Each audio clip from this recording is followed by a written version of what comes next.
Good morning, everybody. How the heck you guys all doing this morning? She's 8 a.m. and it's like go time, right? And for the first time in a long time, there's no dew this morning, and the breeze is already up. How about that? It's like unfreaking believable.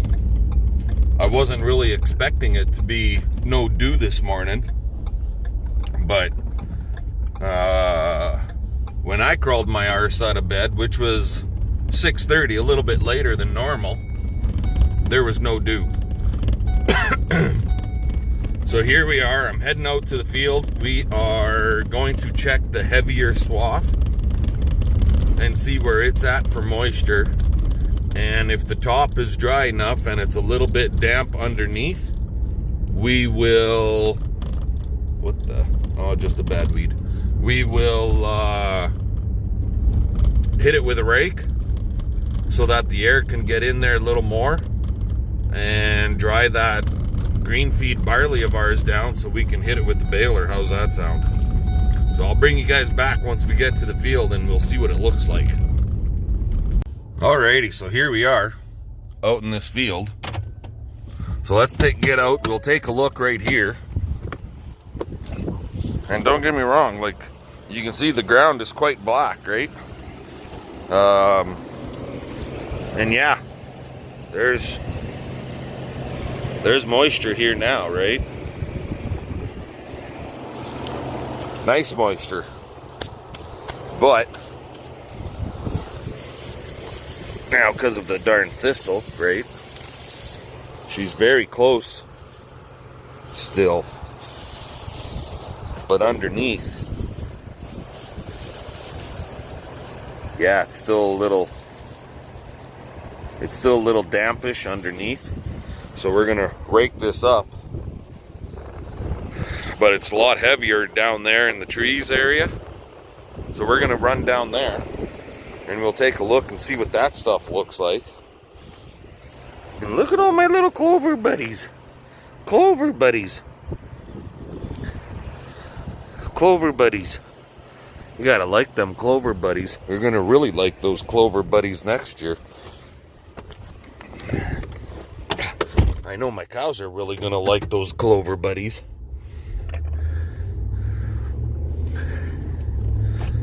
So with this stuff, for anybody that's new, when you're baling, or when you got, better yet, I should say, not when you're baling, but when you got a swath that's laying on the ground and it rained like this, if you don't rake that swath up or move it over and it's laying on wet ground, because it'll be wet underneath there, especially after an inch of rain, it'll be wet underneath.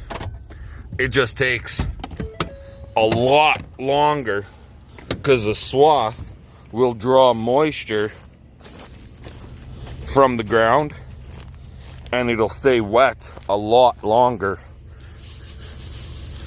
Yeah, like this stuff here underneath, look, you can see it even. And yeah, it's wet here. And you get right to the very bottom and I could actually feel the water on it from when it rained. That's nuts, right?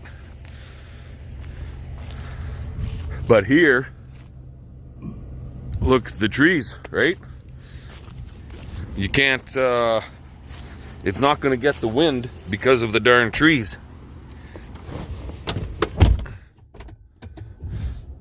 Now, lots of guys will already know this, that you gotta move that swath around, fluff it up, so that it'll dry, right?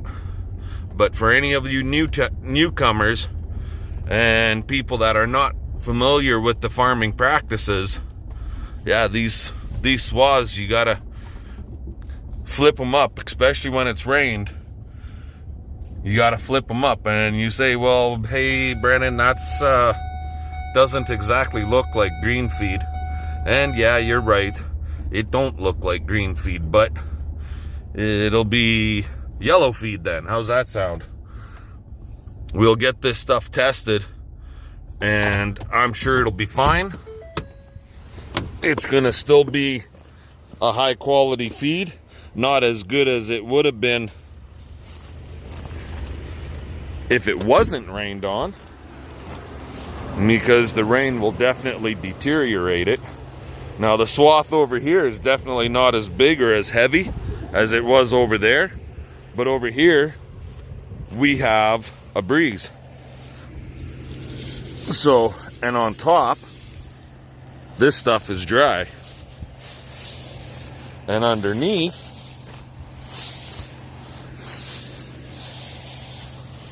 there's still a little bit of green in there, not a lot.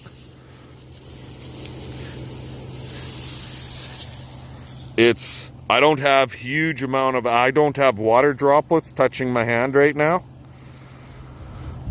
So I rake this up. She'll be good to rock and roll here today. Probably won't, because we cut this around and around and around along the trees and coming up to this corner. We probably won't be able to bale that. But if I rake it up, flip it up good, I'll probably be able to hit it and bale that off tomorrow. If we can try and get a shitload of this stuff raked up and baled up. Actually, my plan is to rake the whole damn thing. And we can get it, most of it, let's say, I would say 90% of this field baled off today. That would just please me just fine. And the last little bit, I'll bale it off. Got some fence posts I got to replace here. But I'm not going to worry too much about the fence posts, because the cows aren't going to be allowed in here for this fall grazing. So, but anyway, like I was saying, if I can get 90% of this field baled off today, and then come back and make the last few bales, that would be great. Do that tomorrow after it's had wind all day on it. So let's get our butts back home and check things. Do a quick check over on the tractor. I got to drop the front end loader on the McCormick on Little Red, and then come out here with that rake and we'll rake this stuff up. We'll talk to you guys when we're back in the field raking. Later. Alrighty guys, so on this rake of ours, this Kuhn Speed Rake SR112 12-wheel rake, we're finding that in our green feed operation, it seems to be digging a lot of dirt. And we never got no service manual or fuck all with this thing, right? Now, I've had it for a number of years, but I've never really tried adjusting it any. So I went online, I did a bunch of research.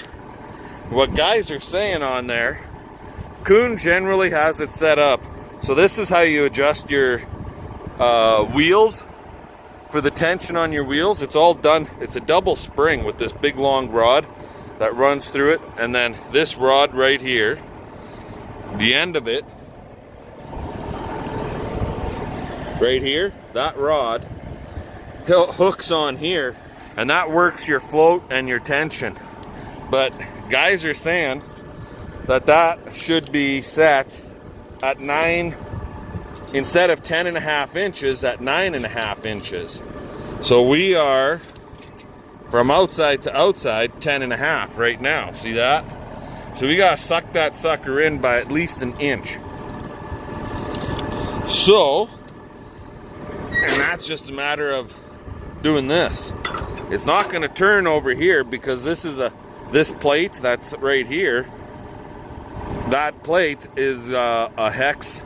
It's laser cut into a hex hole, and the bolt that runs through is also a hex hole, right? So you just crank that sucker down some.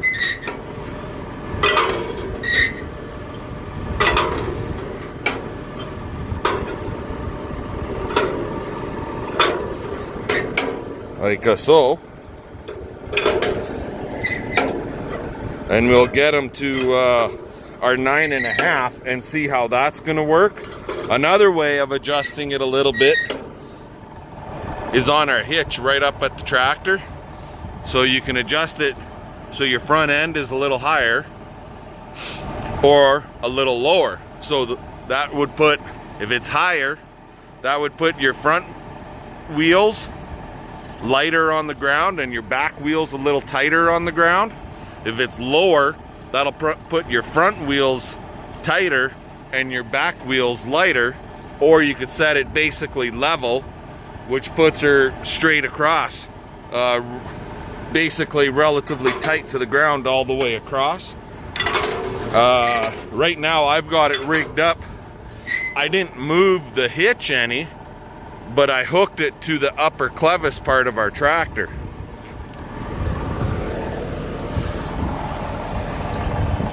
If you see that, we've got it hooked on this part versus the main draw part. So instead of moving our actual hitch, I just move it up here, and we're gonna give that a try, okay? So I'm gonna finish adjusting this and I'll bring you guys back when I'm done. Alrighty, so we've got both sides adjusted up here now. We're gonna hit the house here real quick and grab a coffee. It's all greased and ready to rock and roll. So then we'll grab our coffee and hit that field, see how it's going to turn out and work for us this time. Whatever it's set at now, that's the way we're running with it. That's all that's to it. So I'll let you guys go and we'll bring you back when we're in the field. Alrighty guys, well here we are. And that's what it looks like now. If you look at the last two wheels, you can kind of make out, bring it in a little more, you can kind of make out that there's a little bit of dirt on the very last two wheels.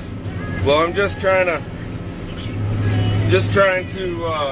keep those ones tighter to the ground to keep this product into the swath nice, and then the outer ones aren't touching the ground as hard. And right now I think that the way we got it set up is the best.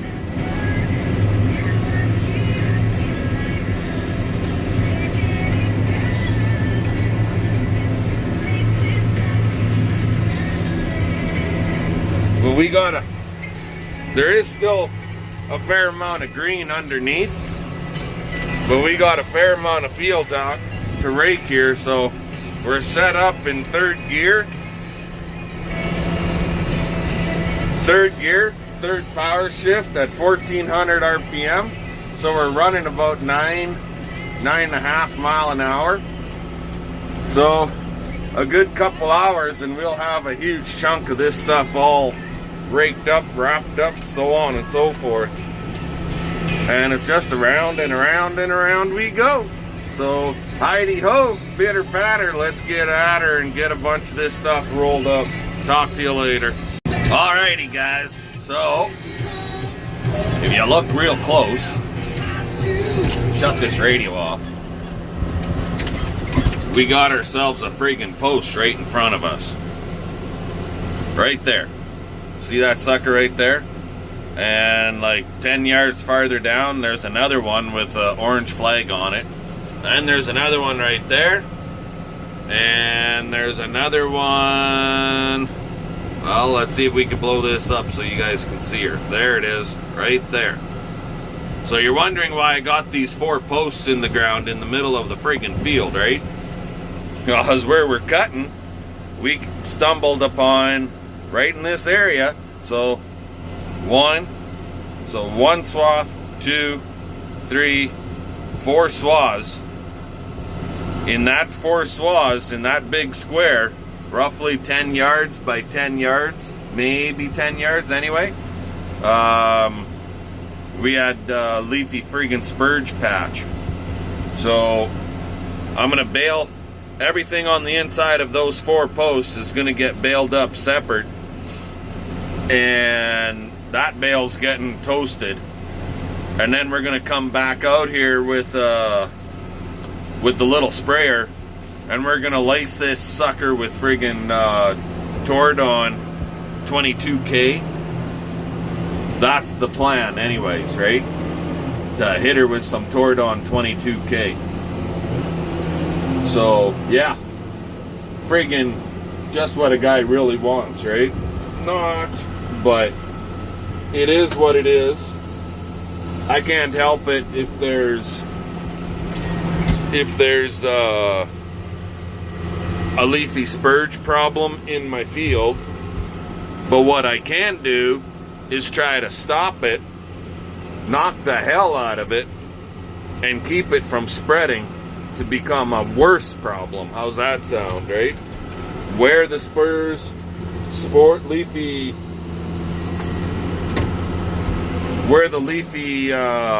spurge spores and seeds came from, your guess is as good as mine. I have no idea. But could have came from a bird that friggin' picked up some leafy spurge seed from somebody else's property and then dropped it here, and last year we didn't notice it. Could have came from a deer that maybe ate a couple of seeds and then friggin' manured right there, and that's how it got started. It don't matter where it came from. What matters is that we try to rectify the problem. How's that sound, right? So that's the plan anyway. She's a little bouncy. Back you up a bit.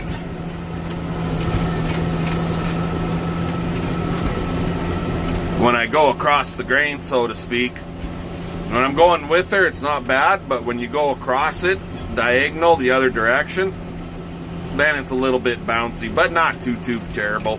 Been on a hell of a lot rougher, and we've got some of our own land that's a hell of a lot rougher. But anyway, we'll get this wrapped up and we'll bring you back after. Alrighty, boys and girls, ladies and gentlemen, this field is donezoid as far as the raking goes. So we'll give her a couple hours to give you an idea on the wind. Where's that flag? Right there. See that sucker? The wind is kind of blowing the flags around a little bit on him. So, not a lot, but a little. And that's a heavy flag on there. So, that's what we're looking for. And that wind will get in the swath and help dry it down. You can actually see it moving the swath a little bit. Well, I can. I don't know if you guys can, but I can. So the corners are all baled up, raked up all the way around. So when I come in to bale, I'll be baling up all the corners first, get them the hell out of my way, and then we'll hit the around and around and around we go with the baler. So I'll let you guys go. We'll bring you back when we come out here to check on things and first start baling. Talk to you then. Well, we're back home, and I've had a few people comment, or ask I should say, how the heck is CP's garden doing? And, well, that's the tomatoes. They're not looking that fantastic. They're kind of sort of flowering, but they're there, but they're not doing overly fantastic. We haven't got nothing off them yet. And this over here is the pumpkin. He's growing. Whether we'll get a pumpkin or not out of him, I have no idea. I'm not even sure why CP grows pumpkins, because we don't eat the darn things. Gotta have them for Halloween. And this is squash, spaghetti squash. And he's been flowering, but I don't know. It'll be a while before we see anything out of him. And something's really starting to chew on the leaves of these friggin' plants. Like that sunflower, he's chewed all to hell. Bunch of the leaves on the squash is chewed all to hell. She's got a heck of a pea crop happening. Like we've been pulling peas and whatnot off of these few little pea plants like crazy. So taters are all friggin', there's lots of shit on top, And the onions are looking okay. Almost time where we could, well, we've actually been pulling the onions too. So, a few carrots here. And the lettuce is just friggin' rank. It's getting old even. We've been chewing on the lettuce for a while, but it's supposed to be head lettuce, but there isn't too many heads. How's that sound? And we ain't getting nothing out of our cucumbers yet. Darn it. But taters are friggin' flowering constantly. So I guess that's good, right? The beans are starting, just barely. But they're falling. But they are starting to grow some beans. It's amazing how fast these suckers will grow. So the whole idea here was that these bean plants would crawl up on this thing and help stay standing, but they don't seem to want to friggin' stay standing worth a darn. But overall, the garden's doing not too terrible. How's that sound? Well, that's what she looks like. CP had a whole whack of dill growing in here, and way more than what she would ever need. So she gave a bunch of it away to a friend of ours, lives in town. So yeah, that's her. Lots of green in this garden, that's for sure. I think that hole in the potatoes right there, I'm not sure, but I think she pulled a couple out of there. Because we had a feast on some fresh baby taters there the one day. Anyway, that's what it looks like. We'll talk to y'all later. Alrighty guys, how the heck you doing now? Boys and girls, ladies and gentlemen. We baling. But we ain't gonna be baling everything. Because up there, all around the tree area, for like 5 swaths in, it's too wet. Out in the open here, where it's heavy, I'm good to go. But up in that tree area, it's still too wet.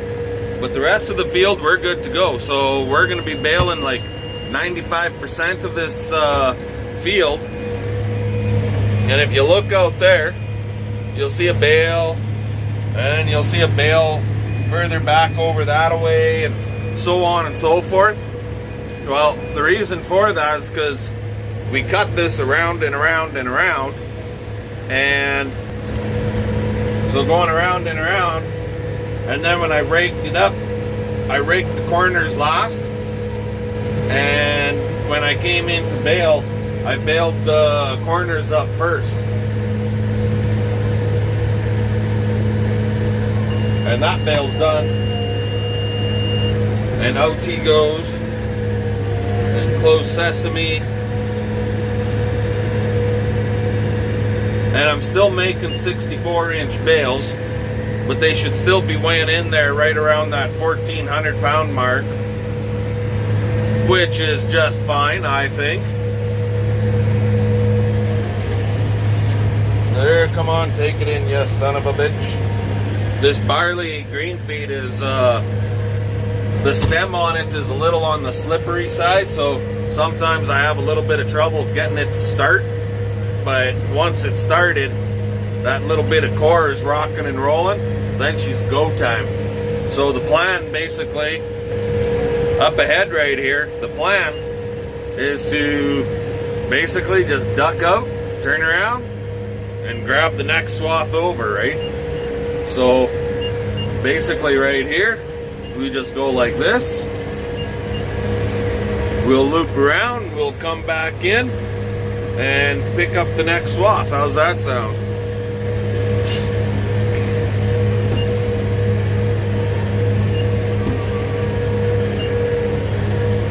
And you don't have to go very far to make a friggin' bale. So just on the corners, we're at 19 bales, and just on the 4 corners, so 19, we had 12, we're up to 19. What is that, friggin' 7? we made 7 bales just on the corners. I don't think there's anything wrong with that, right? So it's looking like it should yield out pretty decent. Time will tell as we get rocking and rolling more into the field. The east side of the field, so down that way, it is a lighter crop than on this side, but whatever. A bale is a bale is a bale, and we're gonna friggin' make them. How's that sound? So we'll come back and we'll talk to y'all later. There's the baler again. We're just getting ready to kick another one out.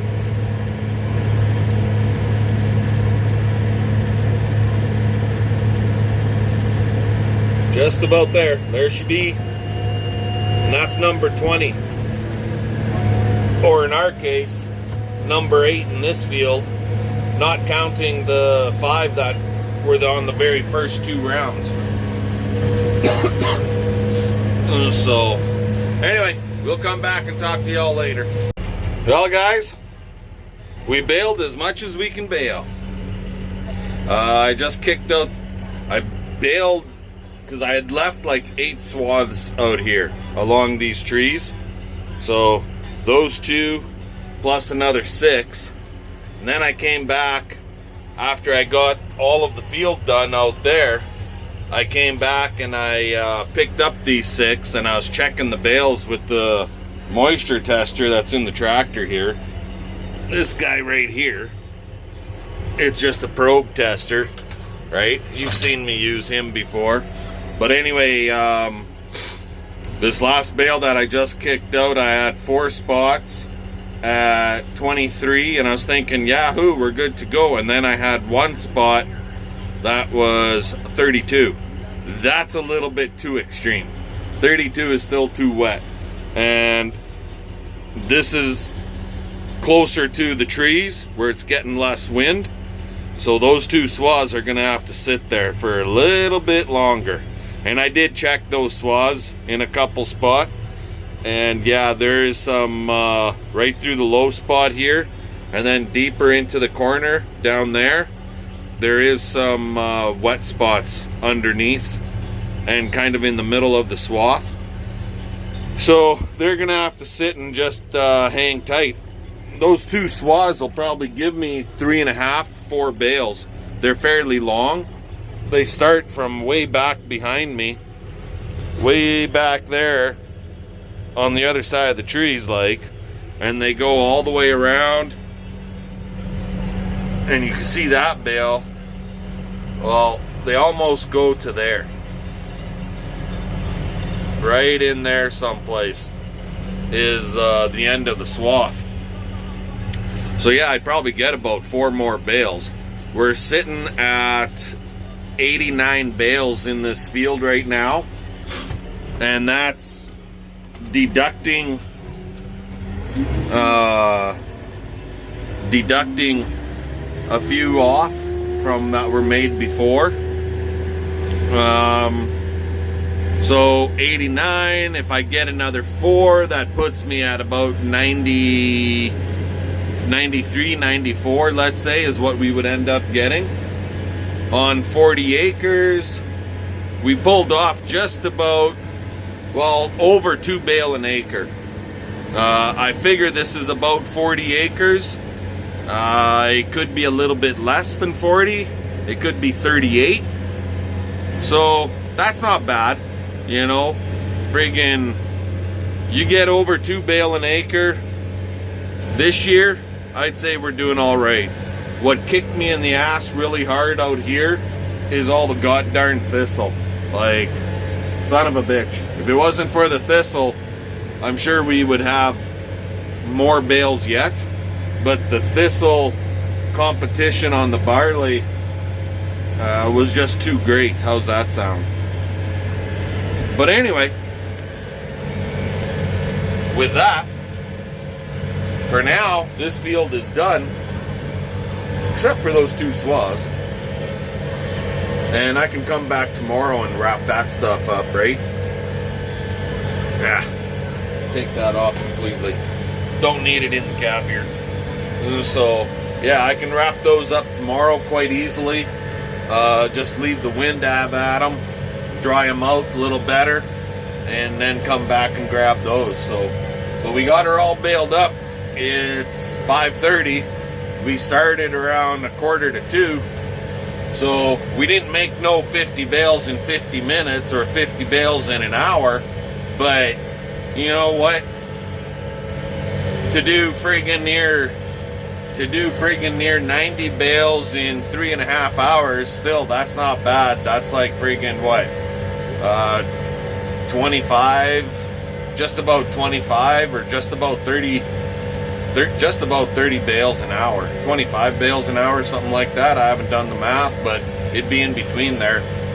That's not bad. That's pretty good. Yes, they are at 64 inches, so basically 5.5 feet, but still pretty decent.